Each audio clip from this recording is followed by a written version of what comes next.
창세기 3장. 여호와 하나님께서 만드신 들짐승 가운데 뱀이 가장 교활했습니다. 그가 여자에게 말했습니다. 정말 하나님께서 동산의 어떤 나무의 열매도 먹으면 안 된다라고 말씀하셨느냐? 여자가 뱀에게 말했습니다. 우리는 동산에 있는 나무들의 열매를 먹어도 된다. 그러나 하나님께서 동산 한가운데에 있는 나무의 열매는 죽지 않으려거든 먹지도 말고 건드리지도 마라라고 말씀하셨다. 뱀이 여자에게 말했습니다. 너희가 절대로 죽지 않을 것이다. 이는 너희가 그것을 먹는 날에는 너희 눈이 열려서 너희가 선과 악을 아시는 하나님처럼 될 것을 하나님께서 아시기 때문이다. 여자가 보니 그 나무의 열매가 먹기에 좋고 눈으로 보기에도 좋으며 지혜롭게 할 만큼 탐스러워 보였습니다. 여자가 그 열매를 따서 먹었습니다. 그리고 자기와 함께 있는 남자에게도 주니 그도 먹었습니다. 그러자 그 두 사람의 눈이 밝아져 자신들이 벌거벗었음을 알게 됐습니다. 그들은 자신들을 위해 무화과 나무 잎을 엮어 옷을 만들었습니다. 서늘한 바람이 부는 그날 동산을 거니시는 여호와 하나님의 소리를 듣고 아담과 그의 아내가 여호와의 낯을 피해 동산의 나무 사이로 숨었습니다. 여호와 하나님께서 아담을 부르시며 네가 어디 있느냐 하고 말씀하셨습니다. 아담이 대답했습니다. 제가 동산에서 하나님의 소리를 듣고 벌거벗은 것이 두려워 숨었습니다. 하나님께서 말씀하셨습니다. 누가 너에게 네가 벌거벗었다는 것을 말해주었느냐? 내가 먹지 말라고 너에게 명령한 그 나무 열매를 네가 먹었느냐? 아담이 말했습니다. 하나님께서 함께하라고 제게 주신 그 여자가 그 나무 열매를 제게 주어서 제가 먹었습니다. 여호와 하나님께서 그 여자에게 말씀하셨습니다. 네가 어째서 이런 일을 저질렀느냐? 여자가 말했습니다. 뱀이 저를 꿰어서 제가 먹었습니다. 여호와 하나님께서 뱀에게 말씀하셨습니다. 네가 이 일을 저질렀으니 너는 모든 가축과 모든 들짐승보다 더 저주를 받을 것이다. 배로 기어다니고 네가 사는 평생 동안 흙을 먹을 것이다. 내가 너와 여자 사이에 네 자손과 여자의 자손 사이에 증오심을 두리니 여자의 자손이 네 머리를 상하게 하고 너는 그의 발 뒤꿈치를 상하게 할 것이다. 여자에게 하나님께서 말씀하셨습니다. 내가 너에게 임신의 수고로움을 크게 더할 것이니 네가 괴로움 속에서 자식을 낳을 것이다. 너는 남편을 지배하려 하나 그가 너를 다스릴 것이다. 아담에게 하나님께서 말씀하셨습니다. 네가 네 아내의 말을 듣고 내가 너에게 명령해 먹지 말아라고 말한 나무의 열매를 먹었으니 너 때문에 땅이 저주를 받을 것이다. 네가 일평생 수고해야 땅에서 나는 것을 먹을 것이다. 땅은 너에게 가시덤불과 엉겅퀴를 내고 너는 밭의 식물을 먹을 것이다. 네가 흙에서 취해졌으니 흙으로 돌아갈 때까지 네 얼굴에 땀이 흘려야 네가 음식을 먹을 것이다. 너는 흙이니 흙으로 돌아갈 것이다. 아담이 그의 아내를 하와라고 불렀는데 이는 그녀가 살아있는 모든 사람들의 어머니이기 때문입니다. 여호와 하나님께서 아담과 그 아내를 위해 가죽옷을 만들어 입히셨습니다. 여호와 하나님께서 말씀하셨습니다. 이 사람이 우리 가운데 하나같이 돼 선악을 알게 됐으니 이제 그가 손을 뻗어 생명나무 열매까지 따먹고 영원히 살게 되면 안 될 것이다. 여호와 하나님께서 그를 에덴 동산에서 내보내 그가 취해졌던 땅을 일구게 하셨습니다. 하나님께서 그 사람을 쫓아내시고 에덴 동산 동쪽의 그룹들과 회전하는 칼의 불꽃을 더 생명나무로 가는 길을 지키게 하셨습니다. 마태복음 3장. 그 무렵에 세례자 요한이 나타나 유대 광야에서 전파하며 말했습니다. 회개하라, 하늘나라가 가까이 왔다. 세례자 요한은 바로 예언자 이사야가 말했던 그 사람입니다. 광야에서 외치는 사람의 소리가 있다. 주를 위해 길을 예비하라. 주의 길을 곧게 하라. 요한은 낙타털로 옷을 지어 입고 허리에는 가죽띠를 둘렀습니다. 그리고 메뚜기와 들꿀을 먹고 살았습니다. 예루살렘과 온 유대 지방과 요단강 전 지역에서 사람들이 요한에게로 몰려왔습니다. 그들은 요단강에서 자기 죄를 고백하면서 요한에게 세례를 받았습니다. 그러나 여러 바리새파 사람들과 사두개파 사람들이 세례를 베풀고 있는 곳으로 몰려오는 것을 보고 요한이 말했습니다. 독사의 자식들아, 누가 너희더러 다가올 진노를 피하라고 하더냐. 회개에 알맞은 열매를 맺으라. 너희는 행여나 속으로 아브라함이 우리 조상이다라고 생각하지 말라. 내가 너희에게 말한다. 하나님께서는 이 돌들로도 아브라함의 자손을 일으키실 수 있다. 도끼가 이미 나무 뿌리에 놓여 있다. 그러므로 좋은 열매를 맺지 않는 나무는 모조리 잘려 불 속에 던져질 것이다. 나는 너희가 회개하도록 물로 세례를 준다. 그러나 내 뒤에 오실 분은 나보다 능력이 더 많으신 분이시다. 나는 그분의 신발을 들고 다닐 자격도 없다.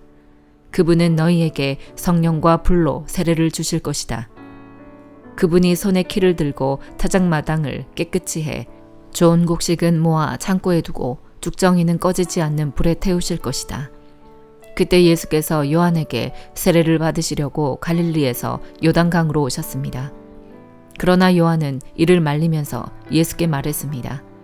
제가 오히려 선생님께 세례를 받아야 합니다. 그런데 제게 오시다니요.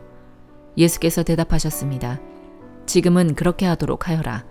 우리가 이와 같이 해 모든 의를 이루는 것이 옳다.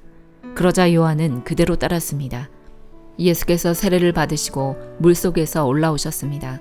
그때 예수께서는 하늘이 열리고 하나님의 영이 비둘기처럼 자신에게 내려오는 것을 보셨습니다. 그리고 하늘에서 소리가 들려왔습니다. 이는 내가 사랑하는 아들이다. 내가 그를 매우 기뻐한다. 에스라 3장. 이스라엘 자손들이 각각 고향에 정착한 지 7째 달이 지난 후에 백성들이 예루살렘에 일제히 모였습니다. 그때 요사닥의 아들 예수아와 동료 제사장들과 스알디엘의 아들 스룹바벨과 그 동료들이 일어나 이스라엘의 하나님의 제단을 다시 짓기 시작했습니다. 하나님의 사람 모세의 율법에 기록된 대로 그 위에 번제를 드리기 위해서였습니다. 그들은 그 땅의 민족들을 두려워하면서도 예터의 기초 위에 제단을 세우고 그곳에서 아침 저녁으로 여호와께 번제를 드렸습니다. 그들은 기록된 대로 초막절을 지키고 법령에 정해져 있는 횟수대로 번제를 드렸습니다. 그리고 정기적으로 드리는 번제와 월삭과 거룩하게 구별돼 정해진 여호와의 모든 절기의 번제와 여호와께 기꺼이 드리는 예물로 가져온 것을 끊임없이 올려드렸습니다. 아직 여호와의 성전 기초가 놓이기 전이었지만 그들은 7째 달 1일부터 여호와께 번제를 드리기 시작했습니다. 백성들은 석공과 목수에게 돈을 주고 시돈과 두로 사람에게 먹을 것과 마실 것과 기름을 주고 페르시아 왕 고레스의 허가를 받은 대로 레바논에서 요바까지 해안을 따라 백향목을 운반하게 했습니다. 그들이 예루살렘에 있는 하나님의 집에 도착한 지 2년 둘째 달이 되었을 때에 스알디엘의 아들 스룹바벨과 요사닥의 아들 예수아와 그 나머지 동료 제사장과 레위 사람과 포로로 잡혀갔다가 예루살렘에 돌아온 모든 사람이 성전을 짓는 일에 착수했고 20세 이상의 레위 사람을 세워 여호와의 집 짓는 일을 감독하게 했습니다. 예수아와 그 아들들과 그 형제들 호다위야의 자손 감미엘과 그 아들들 헤나다스의 아들과 형제 등 이 레위 사람들이 다 같이 하나님의 집 짓는 사람들을 감독했습니다. 건축자들이 여호와의 성전 기초를 놓을 때 제사장들은 예복을 입고 나팔을 들었고 아삽 자손인 레위 사람은 심벌제를 들고 이스라엘 왕 다윗이 명령한 대로 여호와를 찬양했습니다. 그들은 여호와께 찬송과 감사의 노래를 불렀습니다. 여호와는 선하시니 이스라엘을 향한 그분의 인자하심이 영원하다. 온 백성들이 여호와께 큰 소리로 찬양하며 함성을 질렀습니다. 하나님의 집의 기초가 놓였기 때문이었습니다. 그러나 나이가 지긋한 여러 제사장과 레위 사람과 족장들, 그 전에 있던 첫 성전을 본 사람들은 자기 눈앞에 성전 기초가 놓이는 것을 보고 목 놓아 울었습니다. 다른 많은 사람들은 기뻐 소리쳤습니다. 사람들이 어찌나 크게 소리를 질렀는지 기뻐하는 소리와 우는 소리를 구별할 수 없었고 그 소리는 멀리까지 들렸습니다. 사도행전 3장. 어느 날 오후 3시 기도 시간에 베드로와 요한이 성전으로 올라가고 있었습니다. 사람들이 태어나면서부터 걷지 못하는 사람을 메고 오는데 그들은 그가 성전에 들어가는 사람들에게 구걸할 수 있도록 아름다운 문이라는 성전문에 그를 날마다 앉혀놓았습니다. 그는 베드로와 요한이 성전으로 들어가려는 것을 보고 구걸했습니다. 그러자 베드로가 요한과 함께 그를 주목하면서 우리를 보시오 라고 말했습니다.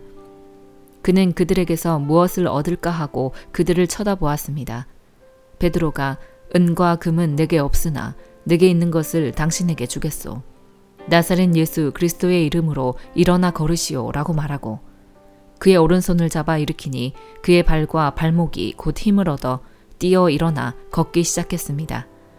그는 걷기도 하고 뛰기도 하며 하나님을 찬미하면서 그들과 함께 성전으로 들어갔습니다. 모든 백성이 그가 걸어 다니는 것과 하나님을 찬미함을 보고 그가 성전 아름다운 문에 앉아 구걸하던 바로 그 사람임을 알아보고 그에게 일어난 일로 인해 몹시 놀라며 이상하게 생각했습니다. 그 사람이 베드로와 요한을 붙잡고 있을 때 모든 백성이 크게 놀라 솔로몬의 행각이라 불리는 곳으로 달려와 그들에게 몰려들었습니다. 베드로가 이것을 보고 백성에게 말했습니다. 이스라엘 사람들이여, 왜 이 일을 이상하게 생각합니까?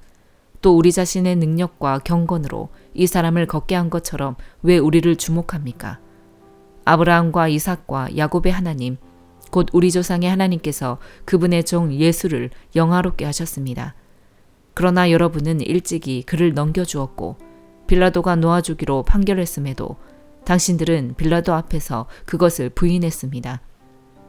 여러분은 거룩하고 의로운 분을 거절하고 도리어 살인한 사람을 놓아달라고 요청해 생명의 근원 되시는 분을 죽였습니다. 그러나 하나님께서는 그분을 죽은 사람들 가운데서 살리셨습니다. 우리는 이 일에 대해 증인들입니다. 예수의 이름을 믿는 믿음으로 인해 그분의 이름이 여러분이 보고 아는 이 사람을 온전케 했으니 예수로 인해 난 믿음이 여러분 앞에서 이같이 그를 완전히 낫게 했습니다. 형제들이여, 이제 나는 여러분이 여러분의 지도자들처럼 무지해서 그렇게 행동했던 것을 압니다. 그러나 하나님께서는 모든 예언자들의 입을 통해 그리스도께서 고난받아야 할 것이라고 미리 선포하신 것을 이와 같이 이루셨습니다. 그러므로 여러분은 회개하고 돌아오십시오. 그래서 여러분의 죄 씻음을 받으십시오. 그러면 주 앞에서 새로워지는 때가 올 것이요. 주께서 여러분을 위해 미리 정하신 그리스도 예수를 다시 보내실 것입니다. 그러나 하나님께서 영원 전부터 그분의 거룩한 예언자들의 입을 통해 말씀하신 대로 만물을 회복하실 때까지 예수는 마땅히 하늘에 계셔야 할 것입니다. 모세는 말하기를 주 하나님께서 너희를 위해 너희 형제 가운데서 나 같은 예언자 하나를 세울 것이니 그가 너희에게 말하는 것은 무엇이든지 다 들으라. 누구든지 그 예언자의 말을 듣지 아니하는 사람은 백성 가운데서 멸망당할 것이다 라고 했습니다. 또 사무엘과 그 뒤를 이은 모든 예언자들도 이때를 가리켜 예언했습니다. 여러분은 예언자들의 자손이요 또 하나님께서 여러분의 조상들과 더불어 세우신 언약의 자손입니다. 하나님께서 아브라함에게 네 후손으로 인해 땅의 모든 족속이 복을 받을 것이다 라고 말씀하셨습니다.